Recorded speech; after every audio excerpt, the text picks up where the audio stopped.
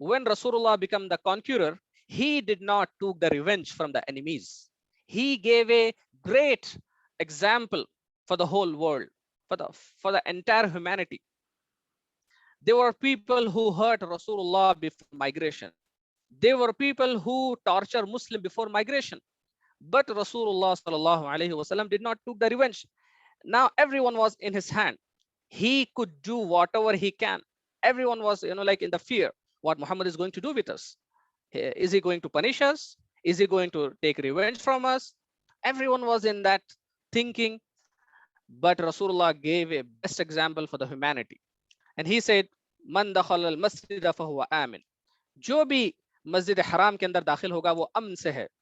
He will not get hurt. Anyone who enter in the masjid, he will not get hurt. Jo bhi Abu Sufyan was a person who was the leaders of the enemies of Muslim.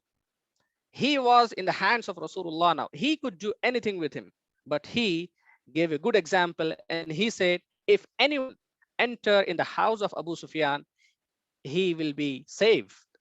Rasulullah gave honor to Abu Sufyan, who was the biggest enemy, one of the biggest of enemies of Muslim.